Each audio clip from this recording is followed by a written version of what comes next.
경제와 정의를 다 잡는 KBS 홍사훈 기자. 경제 정보를 이렇게 재미있게 알려드리는 프로그램은 홍사훈의 경제쇼 플러스뿐입니다. 네, 안녕하십니까. 홍사훈의 경제쇼 플러스. 저는 경제와 정의를 다 잡는 홍반장 KBS 기자 홍사훈입니다. 새해가 되면서 국내외 증시 흐름 상당히 좋습니다. 작년만 해도 올해 극심한 경기 침체가 올 가능성 높다 했는데 지금 주식시장 분위기로 봐서는 이 경기 침체에 대한 불안보다는 희망과 기대가 더 좀 큰 것처럼 보입니다. 2월 우리 주식시장 흐름 어떻게 흘러갈지 오늘 좀 자세히 살펴보겠습니다. 김형렬 교보증권 리서치센터장 나오셨습니다. 안녕하세요. 네, 안녕하세요. 앞만 봐도 손지창 닮으셨어요. 아유, 아닙니다. 그리고 작년보다 질문이 더 날카로워진 오윤혜 씨 나오셨습니다. 네, 안녕하세요. 윤혜입니다. 반갑습니다. 자, 센터장님. 네네. 먼저 2월 지금 증시 흐름 먼저 요거 좀 전에 1월에 그 CES 라스베가스에서 열리는 네네. 미국에서 열리는 거기 갔다 오셨다면 네, 들었어요. 다녀왔습니다. 제가 얘기를 들어보니까 거기서 이번에 갔다 오면서 미국 현지를 갔다 오면서 미국과 중국의 그 탈중국 이걸 좀 느끼셨다, 확인하셨다 이 얘기 들었거든요. 제가 한 세 가지 정도 키워드를 뽑았어요. 그래서 첫 번째가 위드 코로나, 위드아웃 차이나였습니다. 그래서 가서 많이 느꼈었던 부분이 이제 중국에게 대해서 의지하려던 모습을 많이 내려놨다. 그러니까 정말 아메리칸 스타일이었었던 것 같아요. 우린 갈라섰으니까 각자의 길을 가자. 약간 이제 그런 느낌을 많이 받을 수 있었고, 그러니까 이것을 다시 생각을 해보니까 이 코로나가 발병하기 전에 무역 전쟁이 있었잖아요. 그러면 무역 전쟁 2년을 치렀고 바로 이어서 팬데믹을 3년 보냈지 않습니까? 그럼 우리가 벌써 5년이 지난 거예요. 이 5년의 시간 동안 미국에서는 중국이라는 나라에 의존해 왔었던 것들을 계속적으로 다른 것으로 대체를 해왔었다라는 거죠.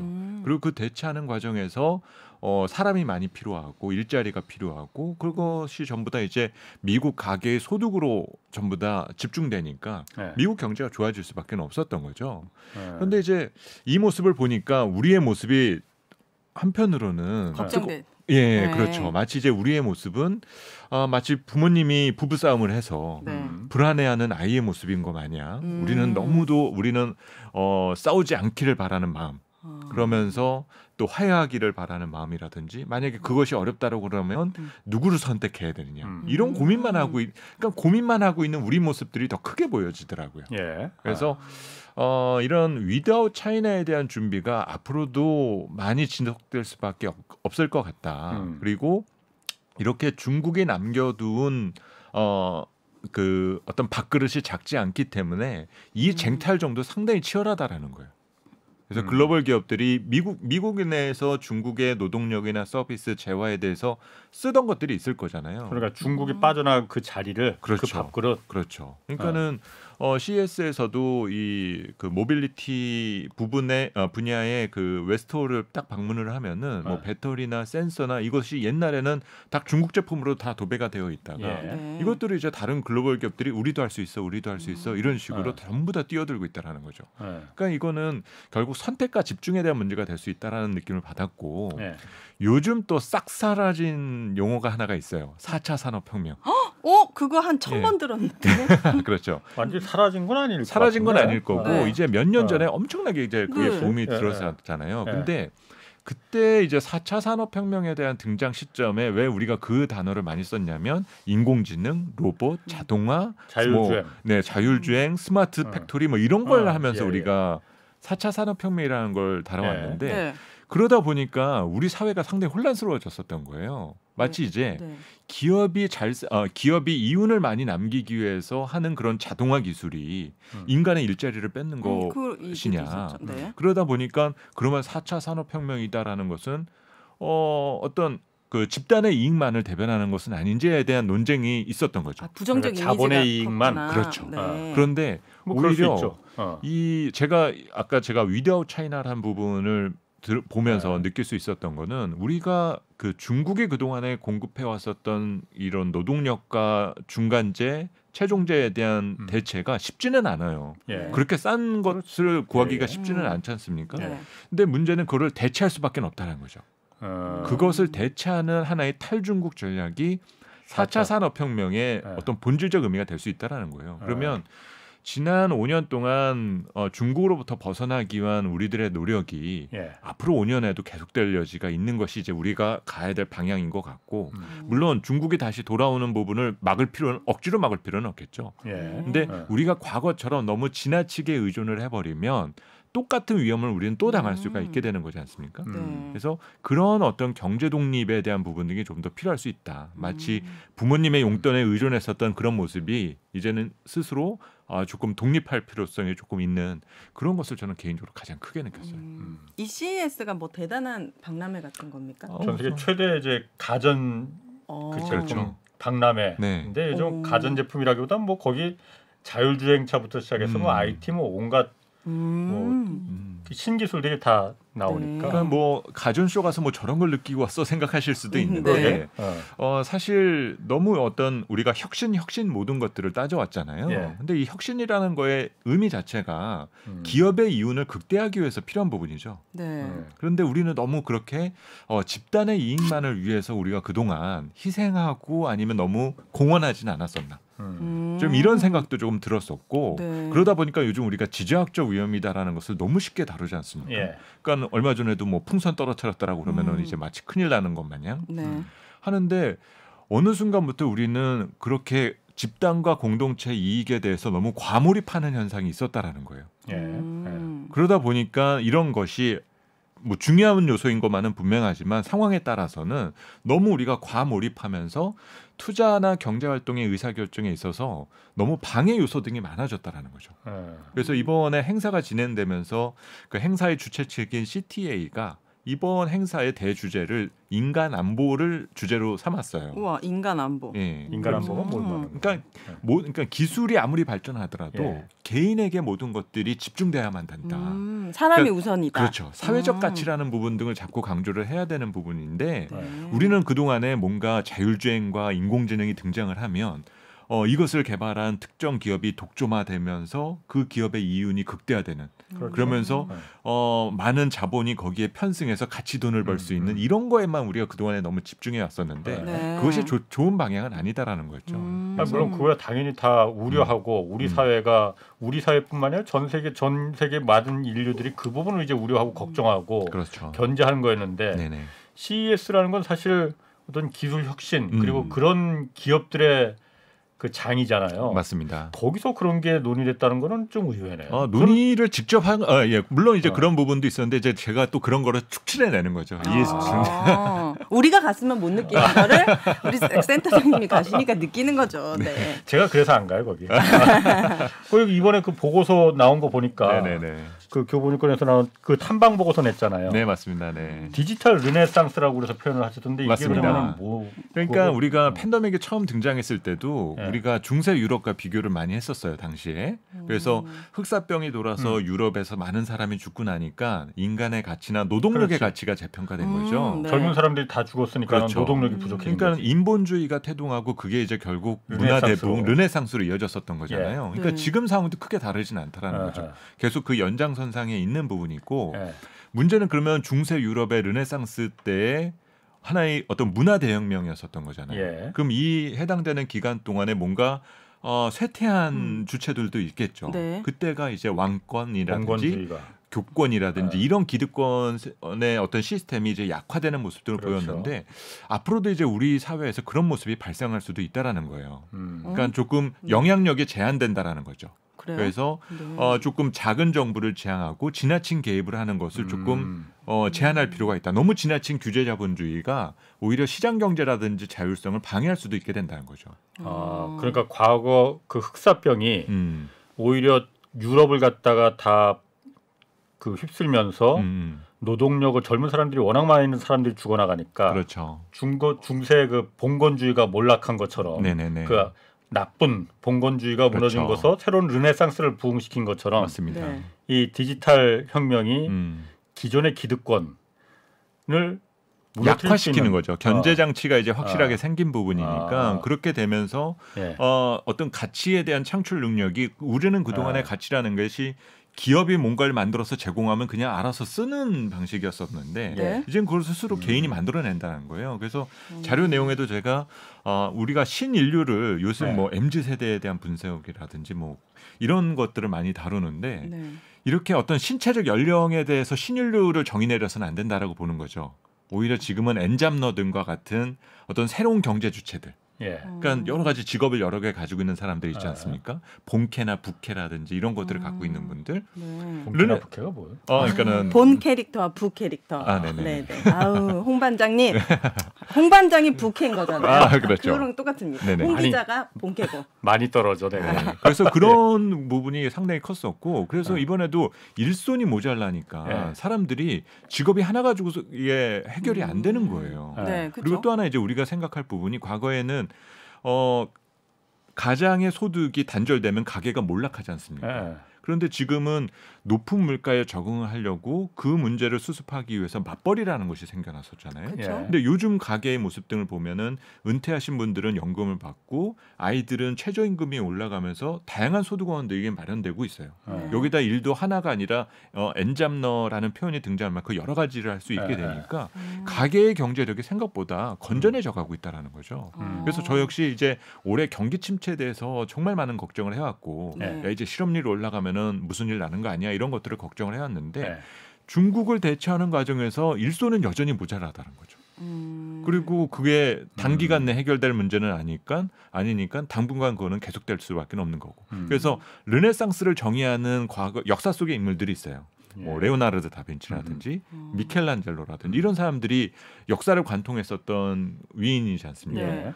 르네상스를 관통한. 근데 그 사람들의 직업을 보면 한 10가지가 넘어요. 그렇지.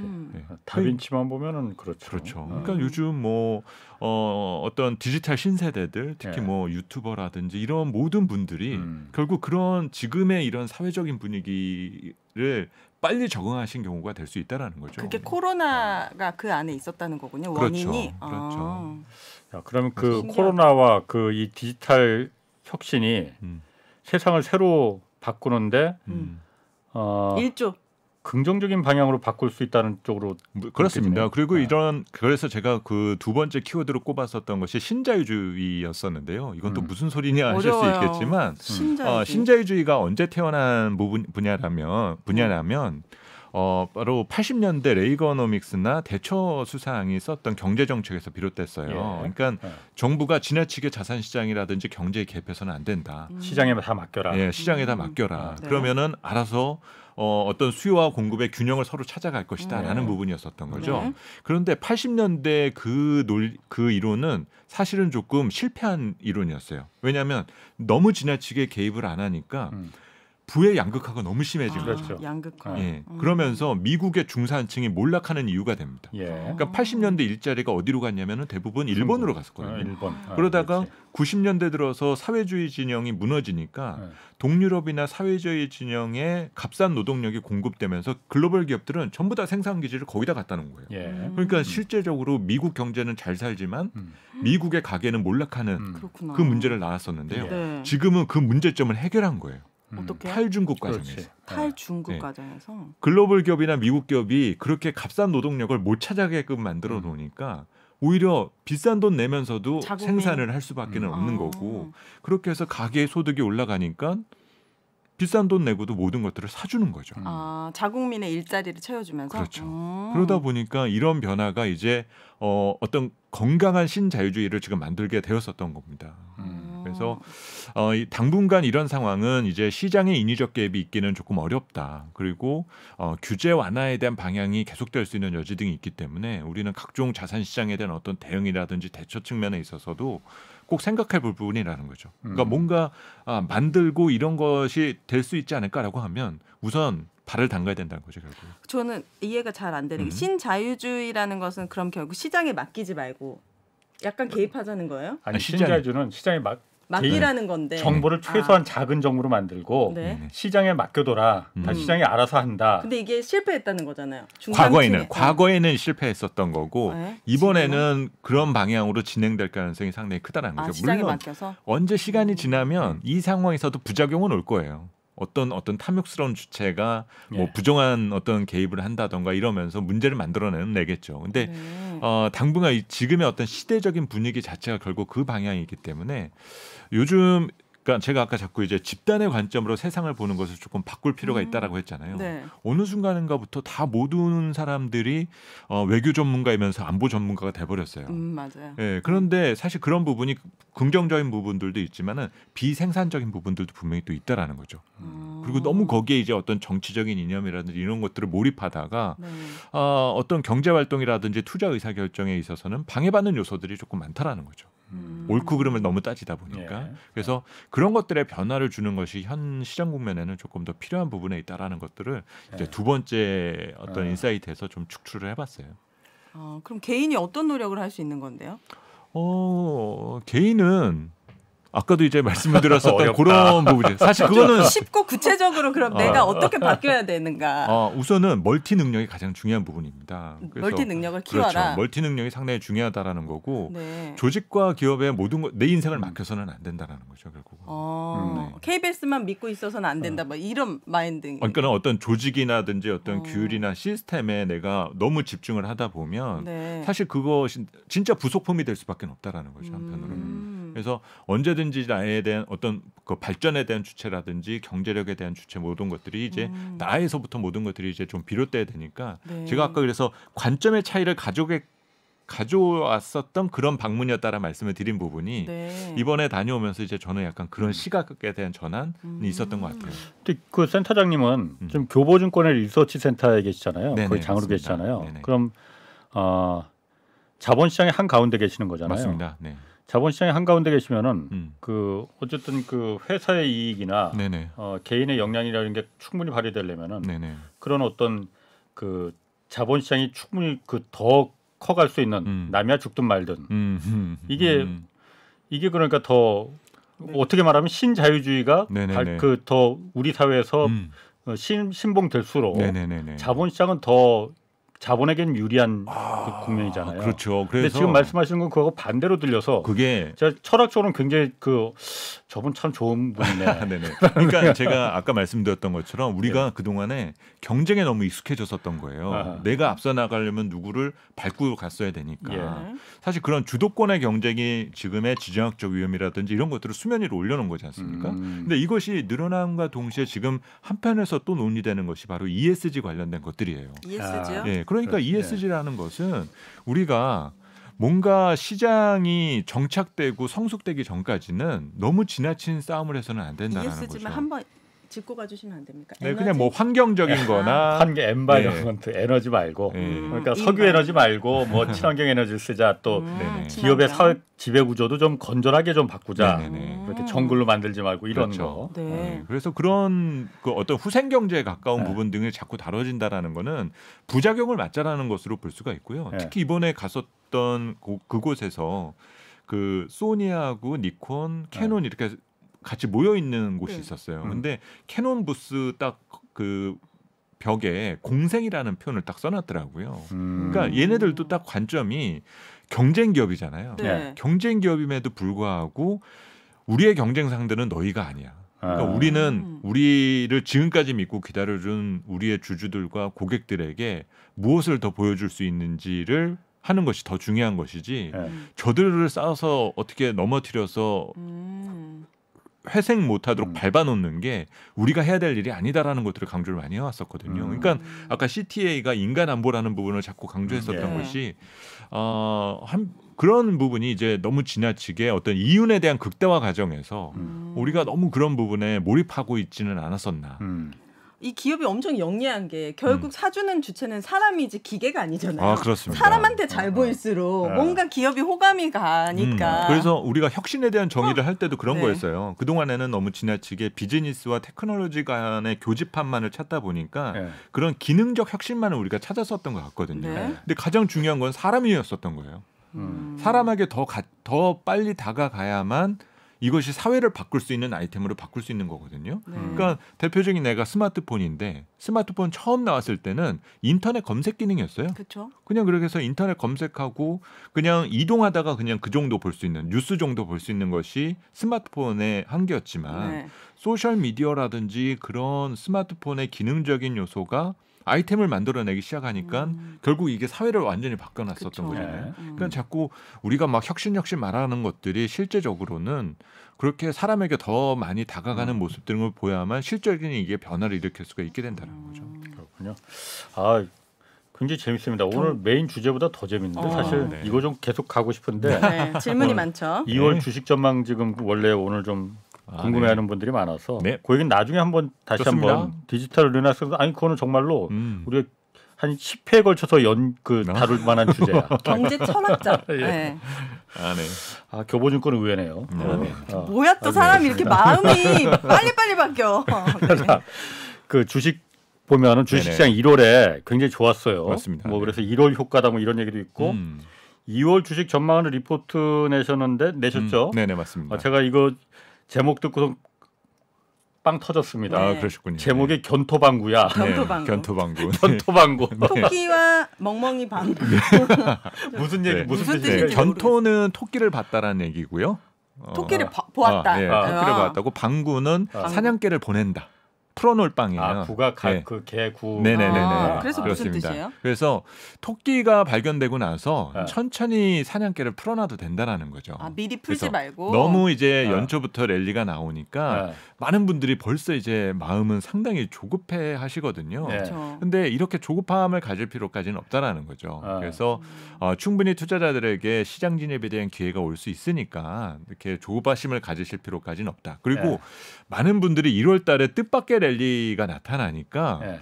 지난 연말에 내가 왜 대응을 안 했을까 후회하고 그러니까. 자책하시는 분들이 정말 많아요. 네. 근데 자책하시면 그때부터는 템포가 안 좋은 쪽으로 흘러갈 수밖에 없거든요. 네. 그러니까 만약에 지난 연말에 내가 정말 용기를 내서 위험을 샀다라면 지금 상당히 기쁜 상황일 수는 있었겠죠. 네. 그런데 만약에 사냥개를 미리 풀어놨다라고 생각하면 토끼는 숲속에서 나오진 않았겠죠. 아예.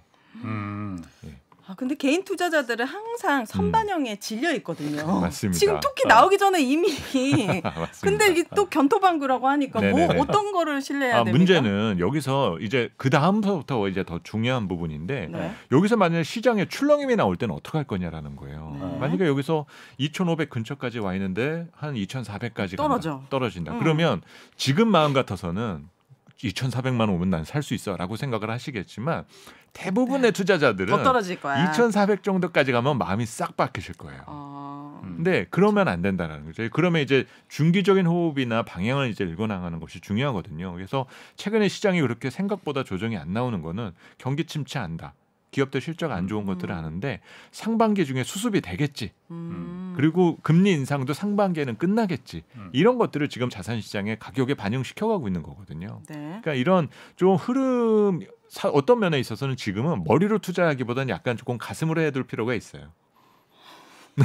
가슴으로. 네, 근데 정말 어렵습니다. 저처럼 이제 여러 가지 어떤 논리와 아이디어나 이런 걸로 전달을 하면 네. 사실 템포가 많이 늦는 경우들이 많거든요. 그래서 사실 지금 상황은 그런 변동성 사항을 역용하는 것이 상당히 많이 필요해요. 너무 올라갈 때는 따라붙어서는 안 되는 거고. 네. 반대로 오히려 내가 수익이 조금 나고 있다라면은 이익을 확정져야 될 필요가 있는 거고요. 반대로 출렁임이 나와서 뭔가 또 매파적 발언에 대한 등장이라던가 아니면 여러 뭐 감원 이슈 뭐 여러 악재는 언제든지 등장할 수가 있거든요. 네. 그런 것들이 나왔을 때 우리가 받아칠 수 있는 기준을 갖고 있느냐가 가장 중요한 부분이지 여기서 이제 계속적으로 자책을 하고 있다라 보면 내 사이클이 자꾸 템포가 한 템포 늦거나 역사이클에 들어갈 수 있는 여지가 있다는 거죠. 그러니까 내가 사면은 물리고 팔면은 반등하는 이 상황이 제일 최악의 상황인 거잖아요.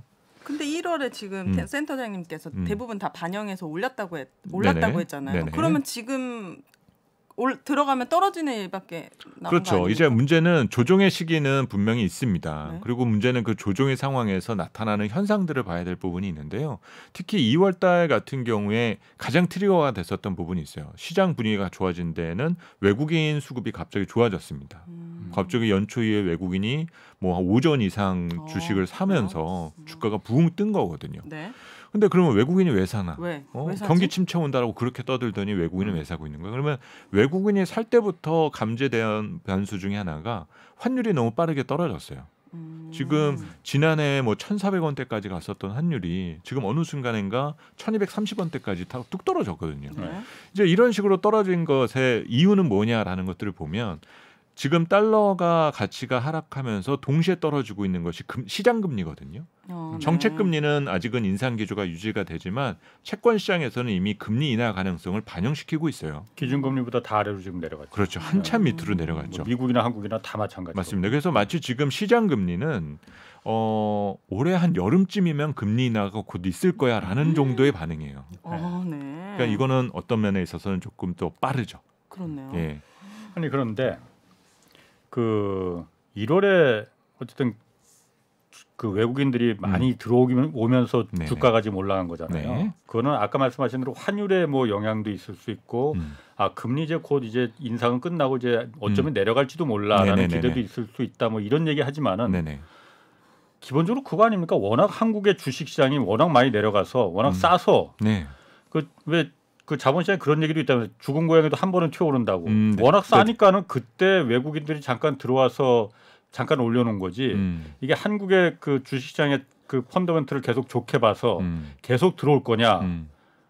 들어올 수가 올 겁니까 그거? 사실 제가 봤을 때는 워낙 싸니까 그냥 들어와서 지금 한번 그야말로 이렇게 해 먹고 나가는 거 아니에요? 한국이 가지고 있는 가장 큰 장점 중에 하나는 예. 글로벌 경기 변화에 좀 선행적 성격을 가져요. 그리고 예. 경제 심리도 반응을 하고요. 그리고 우리나라 기업들의 실적은 항상 수출과 동행할 수밖에 없거든요. 예, 예. 그러니까 지금은 수출이 역성장하니까 그러니까. 네. 당연히 올해 네. 1분기라든지 2분기에는 좋지 않겠죠. 예. 네. 그런데 대부분 올해 상반기에 반도체가 바닥을 칠 거다라는 얘기도 나오고 반도체가 어려운 대신에 배터리라든지 이런 쪽에 수주는 계속적으로 늘어나고 있고 예. 이러니까 그러면 하반기 생각해서 하반기 수출은 어떨 것 같아? 음. 보면 하반기부터는 이제는 감소가 둔화되겠죠. 정부에서도 뭐 상저하고 해서 하반기에는 좋아질 것이다. 그렇죠. 라고 전망을 기대는 하고 있어요. 그렇죠. 그러니까. 이제 그런 부분을 생각하면은 지금부터 외국인 수급이 개선되는 것은 잘못된 부분은 아니다라는 거죠. 지금 들어올만 저쪽에- 하니까 들어오는 거예요. 그렇죠. 워낙 싸서 들어오는 게 아니고. 그렇죠. 우선 싼 것도 많습니다. 근데 이익 관점에서 보면은 꼭 싸다라고만 볼 수는 없어요. 왜냐하면 이익 전망치가 계속적으로 내려왔고 작년하고 비교해서 올해 우리 상장 기업들은 실적이 감익일 테니까. 예. 그런데 내년부터의 그림은 또 달라질 수가 있는 거죠. 반도체 경기가 좋아지고 또 지금 배터리는 뭐 지금 대부분 기업들이 나오는 것들이 1년짜리 수주도 아니고 뭐 한 5년, 10년짜리 수주들을 막 내놓고 있잖아요. 예. 지금 뭐 수주 잔고로만 따지면 수백조 원이에요. 계속 우리나라한테 들어올 돈들이 그렇게 있다라는 거죠. 네. 이거를 따져서 생각해 보면 또 전기차 쪽에서 그 배터리 2차 전지 부분에서 다루는 내용들을 또 종합해 보면요. 2030년 정도가 되면 2차 전지 부분이 반도체 수출을 넘어선다라고 보고 있어요. 그러면 이거는 우리나라 경제를 그동안에 지탱했었던 여러 가지 요소들이 있습니다. 예. 그동안에는 뭐 반도체가 가장 그렇죠. 유력했고 예. 그 다음으로는 뭐 석유화학 부분이라든지 아니면 자동차, 예. 조선 뭐 이런 정도였었는데 사실 네. 이 산업들은 지금 많이 죽어 있잖아요. 네. 그런데 이 반도체하고 호흡을 맞춰줄 수 있는 쌍두마차가 만약에 생기게 된다. 그러면 경제 성장 엔진이 좀 달라질 수도 있다라는 거죠. 그리고 또 하나 이제 또 주목할 수 있는 부분이 요즘 여러 제도 개선과 관련된 또 부분이 있어요. 그 뭐 코리아 디스카운트 관련돼서는 매년 얘기를 하고 있지 않습니까? 근데 뭐 단지 우리 시장과 우리 기업들에 대해서 밖에 나가서 홍보를 많이 하고 그러는 거 다 필요 없어요, 사실은. 이미 한국의 지분을 외국인들은 갖고 있을 만큼 갖고는 있거든요. 예. 보다 절실한 것은 이제 우리 경제 수준에 어울리는 주식시장에 대한 평가 이것이 가장 중요하고 그 최종 결론은 선진국 지수에 대한 편입이라는 겁니다. 그런데 최근에 외국인 등록제에 대한 폐지부터 시작을 해서 예. 각종 외국인 투자자들에게 좀 타이트했었던 기준들이 완화되어 가고 있어요. 예. 아까 제가 말씀드렸던 규제 완화 관련된 내용들을 말씀을 드렸잖아요. 이런 조치 등은 당장은 효과를 못 보더라도 한 해 한 해 정도 지나면 지날수록 우리 자본시장의 선진국 지수에 대한 편입 가능성을 더욱더 높여줄 수도 있다라는 거죠. 그러니까는 최근에 외국인 수급이 그냥 환율 떨어지니까 뭐 그리고 작년에 주가가 많이 빠졌으니까 줍줍하러 들어왔겠지라고 예. 생각할 수도 있는데 만약에 이들 중에서 한국 한 5년 안에 선진국 지수 편입할 수 있는 거 아니야? 하고 생각 들어오는 사람들이 있다라면은 지금 지수 수준을 상당히 싸게 인식을 하겠죠. 그러니까 그 외국한 정부에서도 그러니까 그 MSCI 그 모건 스탠리에서 네네네. 그 만들어 놓은 네네. 그 선진국 지수라는데 한국이 지금 선진국 지수에 못 들어가 있잖아요. 사실 우리 그렇죠. 주식 시총이나 이런 거를 보면은 거기 들어가도 남지만은 맞습니다. 여러 가지 거기서 원하는 조건에 맞지가 않기 때문에 뭐 대표적인 게 외국환 거래 같은 걸 우리가 맞습니다. 너무 타이트하게 엄격하게 해놓으니까 밤에는 이제 못하게 해놓고 맞습니다. 그러니까 그것도 지금 새벽 2시까지인가로 연장시켰다고 하는 결국은 이제 단계적으로 그거를 늘려준다라는 것은 결국은 개방을 하겠다라는 의미로 메시지로 봐야 되는 부분이거든요. 그러니까 현재 감독 당국이라든지 이쪽도 그 준비가 이미 시작됐다라고 볼 수가 있고 갑자기 우리가 뭐 준비 다 해놨습니다 이런다고 그 사람들이 편입시켜줄 리는 없잖아요. 물론 그렇죠. 예, 어떤 정책의 일관성이라는 부분들도 중요한 부분인 거기 때문에 그 또 이것을 단계적으로 풀어주면서 발생되는 문제도 모니터링해둘 필요가 있어요. 만약에 어떤 투기적 자본이 진짜로 들어오는 것들이 보이게 된다라면 그에 대한 방어 장치가 또 필요한 것은 무엇이냐 이런 것들도 우리 감독 당국에서는 준비를 해야 되는 거기 때문에 이것이 이제 좀 단계적으로 풀려간다라고 볼 수가 있습니다. 그런데 뭐 이런 기대감이 1월달, 2월달에 지금 전부 다 가동된다라고 볼 수는 없고 대신 이제 그런 시나리오를 이제 풀어가고 있는 과정에 있다라고 봐야 되겠죠. 그 개인 투자자는 선진국 거기에 우리나라가 들어가면 뭐가 좋아요? 우선은 선진국 그러니까 우리 시장은 현재 신흥 시장에 들어가 있는데. 워낙 이제 신흥 시장 내에서는 절대적인 위치에 있잖아요. 그러다 보니까 또 신흥 시장이다라는 것이 영원히 성장을 하지를 못하고 어떤 구조적인 한계라는 것이 항상 있는 거죠. 그러다 보니까는 아무리 경제의 규모가 더 커져도 그 해당되는 그 신흥 지수의 경우는 그 어떤 확장이 좀 제한되는. 그런데 이제 선진국은 다르니까 꾸준하게 그쪽은 자본이 유입되는 상황을 보여주고 있기 때문에 선진국 시장처럼 상당히 그런 유동성 환경이나 이런 것들이 좋아질 수가 있게 되는 거죠. 그러니까 선진국 시장에 들어가면 노는 물이 커지니까 그렇죠. 전체적인 주가 지수도 같이 이제 많이 올라갈 수 있거든. 그러니까 일본은 선진국 거기 지수 들어갔어요? 중국이랑? 예, 다 중국은 아닙니다. 일본 들어갔고 또 누가 있지 우리랑 뭐 비슷한데? 미국 뭐 유럽 뭐 많이 다 유럽 들어갔지. G7 국가들은 다 그냥 들어간다고 보면 되니까. 그러니까 거기 들어가면은 전체적인 주가 지수가 다 올라갈 테니 윤혜 씨가 갖고 있는 주식도 같이 덩달아서 올라갈 거다. 가치들이 그렇죠. 그런 기대가 있는데 또 한 가지 우려는 아까 말씀하신 대로 노는 물이 커지면은 거기서 그야말로 사기치는 놈들도 당연히 더 많아집니다. 그리고 그렇죠. 사기를 해가는 그 금액 단위도 훨씬 커지고 커지겠죠. 그 부분 정말 무시하면 안 되는 거고. 맞습니다. 지금 그래서 사실 일각에서는 이렇게 외국인 자금들이 단기간 많이 들어오는 게 그럼 지금 사전 정지 작업을 하는 거 아니냐 그런 우려도 좀 그 뭐 있습니다. 할 수도 있어요. 그런데 사실 하나의 그 우리가 겪어야 되는 과정이다라는 거죠. 이제 사실 그런 것들에 대해서 견딜 힘이 없다라면은 애초에 시도를 안 하는 것들이 오히려 맞을 수도 있고요. 과거 선진국들 사이에서도 투기적 자본에 의해서 공격받았었던 사례들은 많거든요. 대표적인 예가 이제 영국 같은 경우가 이제 대표적인 예라고 볼 수가 있는데 그 상황에서도 이제 우리가 컨트롤할 수 있어야만 된다라는 거고 문제는 그만큼 우리 경제에 대한 수준이 이미 경제는 선진국에 가 있는데 왜 자본시장은 아직도 신흥 시장에서 어떤 투자자 우리는 지금 이제 우리도 수출에 대한 의존도를 분산시킬 필요가 있는 거거든요. 아까도 탈중국에 대한 부분을 말씀을 드렸는데 제가 아까 그 내용을 가지고 나서 세미나를 다니면 큰일 날 소리 한다라는 얘기를 하시는 분들이 아직도 많아요. 위험하다 그렇게 생각하면 예, 그렇게 생각을 하면 우리가 뭐 지금 대부분 기업들이 다 제조업이고 수출 기업들이고 중국에 의존하는 부분들이 많은데 탈중국이라는 것이 그게 가장 기능하겠냐? 그런데 그렇게 기업에 충성만 해서 될까? 그분들은 그 나름대로 입장은 있겠지만 우리 아이들이라든지 우리 다음 세대를 위해서는 그런 영향력에서 서로 보호해줄 수 있는 장치를 만들어주는 것도 필요한 부분이거든요. 그러기 위해서 우리 경제에서 또 하나 필요한 부분 중에 하나가 자본시장을 조금 더 발전시켜야 될 부분들이 크다라는 거죠. 너무 아니 좋은 그런데 얘기인 것 같아요. 제가 그 부분에서는 좀 센터장의 의견이 좀 갈립니다. 그러니까 탈중국하는 부분에 있어서 아까도 제가 좀 그 부분을 좀 걸고 넘어지려다가 오늘 메인 주제가 아니라서 좀 잠깐 걸어보세요. 사실 중국을 우리가 탈중국한다는 거에 대해서는 사실 미국이 지금 먼저 그 주체에서 맞습니다. 네네. 잘못하면 미국의 경제 규모보다 지금 중국이 커질 것 같으니 맞습니다. 그때부터는 동맹의 균열이 가는 생각이 미국이 애써 구축해놓은 이 팍스 아메리카나가 이제 깨진다라는 부분이잖아요. 우리도 물론 미국과 같이 궤를 같이 하는 거는 저도 뭐 절대적인 찬성입니다. 그렇지만은 아직까지 우리의 가장 큰 시장은 가장 많이 물건을 파는 데는 중국이잖아요. 그렇죠. 이 시장을 갖다 굳이 우리가 먼저 나서서 앞장서서 우리 중국에 이제 물건 안 팔래. 이건 정말 바보짓이잖아요. 안 팔래라는 표현은 조금 저런 것 같고요. 그러니까 잠깐만요. 네네. 아까 그 표현이 좋은 게 있었는데 우리 입장이 꼭 지금 엄마 아빠가 싸우는 그 부부 싸움에 있는 아이의 입장인 것이다. 네네네. 라고 했는데 애들 원래 엄마 아빠 싸우는 통해서 그거 보면서 자라는 겁니다. 네. 거기서 이제 강해지고 크는 거거든요. 그렇죠. 맷집도 예. 생기는 거고.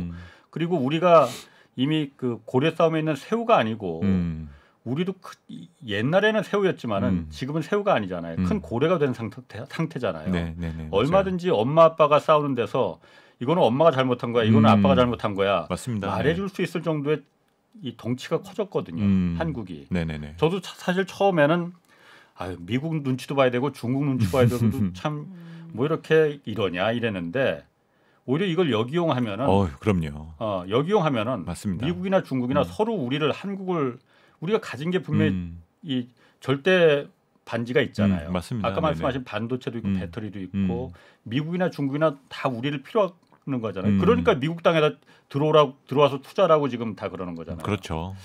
이걸 이용하는 게 굳이 우리가 먼저 나서서 그냥 우리 탈중국 할래.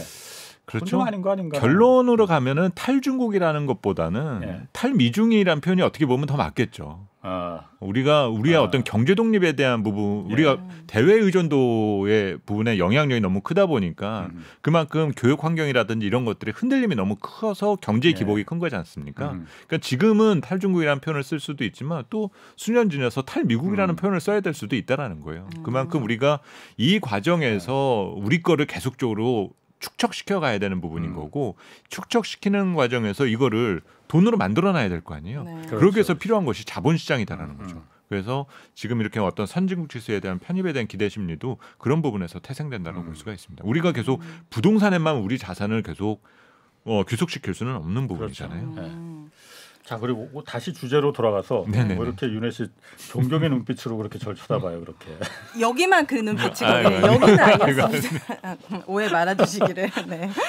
제가 근본적으로 이거 좀 물어보려고. 1월에 어쨌든 주식 많이 올라가면서 아까 잠깐 말씀하셨지만 왜 내가 일반 투자자들 중에서 왜 안 들어갔을까 여기 생각하는 많은 분들이 올해 경기 침체 온다고 다 그랬었거든요. 네네. 그것도 맞습니다. 아주 극심하게 올 가능성 높다고 경제쇼에서도 여러 번 그런 전망들 많이 했는데 지금 봐서는 별로 그런 거 안 보이는 것 같아요. 네. 우선은 경기 침체는 온다고 보는 거가 맞고요. 그런데 이제 그 충격이 그렇게 아주 뭐 급속 위기급 충격은 분명히 아니다라는 거죠. 그래서 그거를 버틸 수 있는 힘을 보여주는 것이 지금 일자리라든지 가계의 소득이라든지 이런 것들이니까 거기에서는 우리가 침체에 대한 면역력을 조금 갖고 있다. 우리가 지금 마스크 벗기 시작을 했잖아요. 감기 걸릴 수도 있어요. 다시 코로나 걸릴 수도 있고. 하지만 한번 걸려봤고 주사를 맞았다라면 그래도 이제 극심한 공포까지는 느끼지는 않지 않습니까?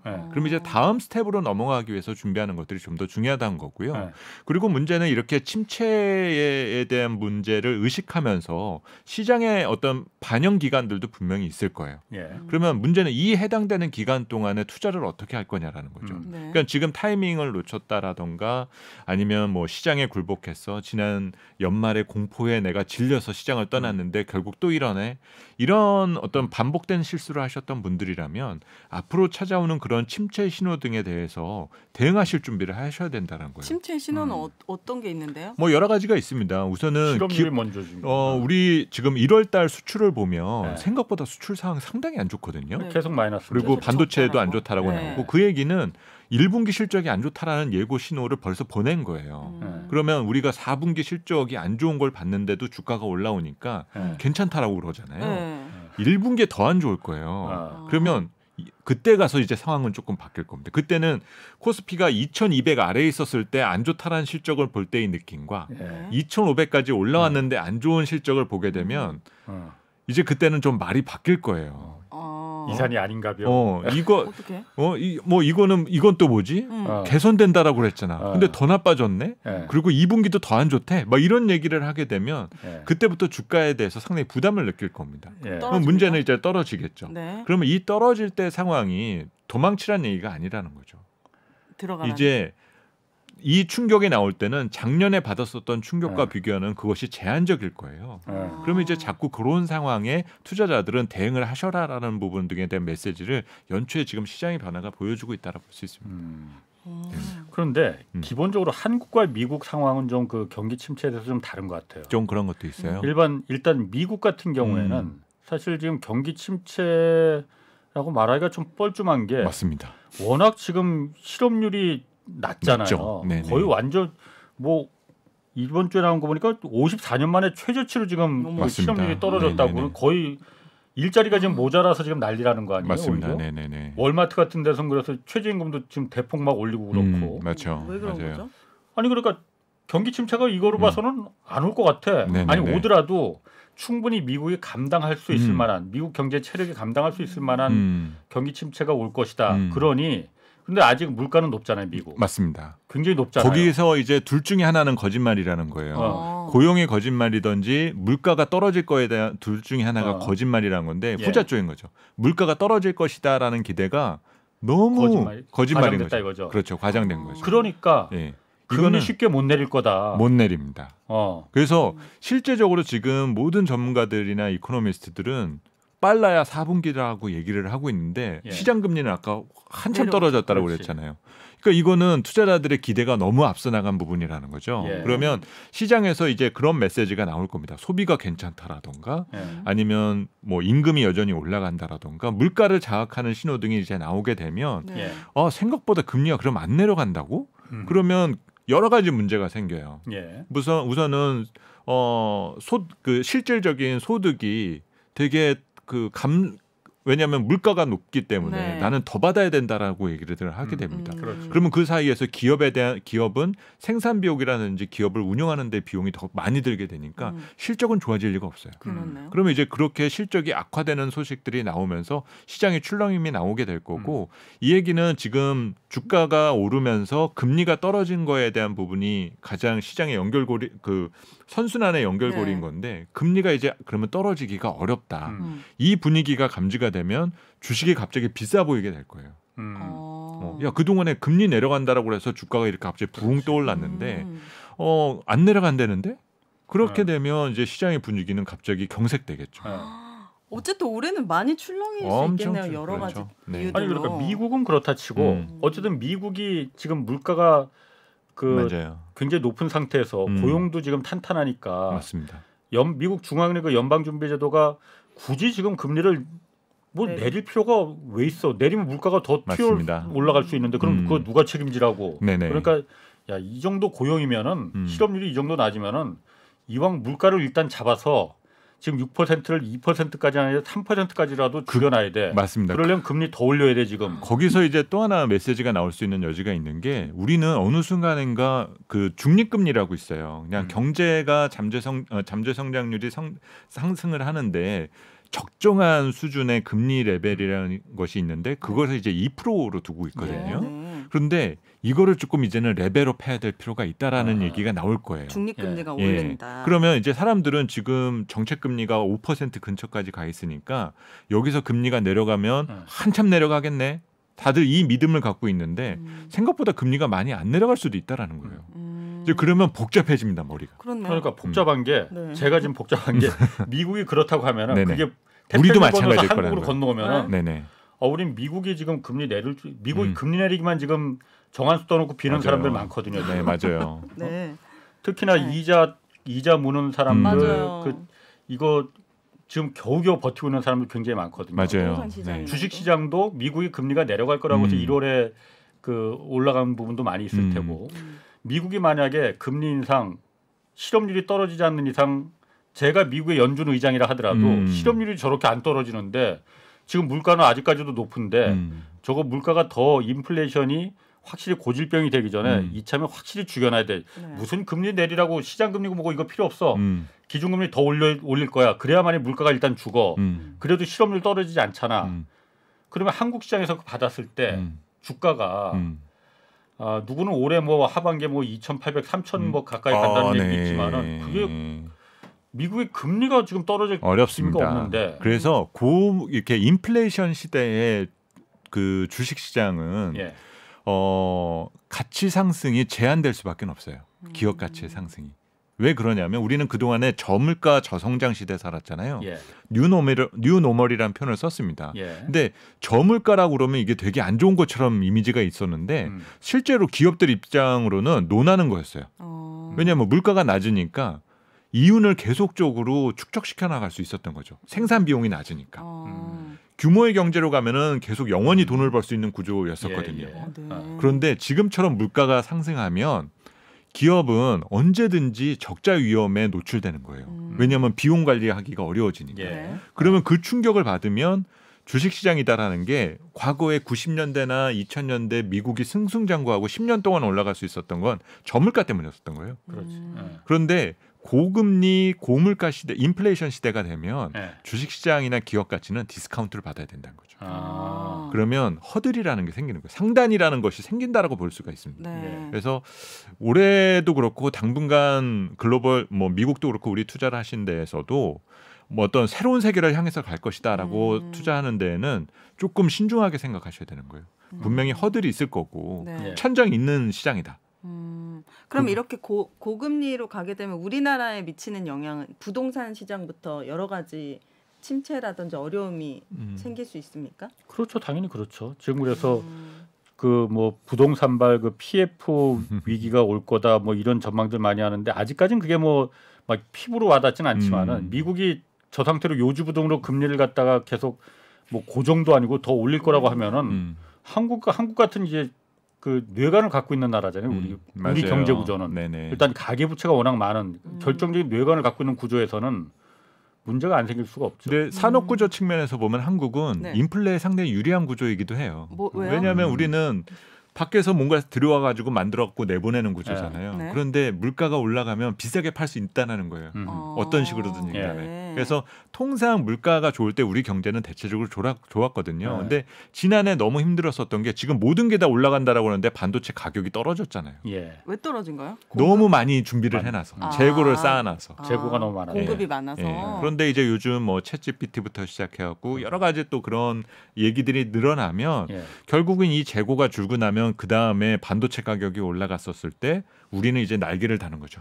그러니까 사람들은 그때에 대한 어떤 기대를 지금 갖고 있는 거예요. 예. 연초부터 좋아지겠지. 그럼 주식 시장은 그렇게 완전 폭락하는 건 아니겠네요. 코로나 때처럼. 그렇죠. 그러니까 금리가 우리 올라간다 해도? 경제가 침체에 대한 면역력을 지금 많이 키워놨어요. 그래서 그렇게 극단화된 상황이 연출되지는 않는데 지난해에도 사실 환율이 1,400원까지 가야 될 이유가 없었던 거거든요. 근데 그때 그렇게 막 여러 가지 공포 분위기를 조장했었던 분들은 다 사라지고 지금 또 시장은 적정으로 다시 돌아온 거죠. 어떻게 보면.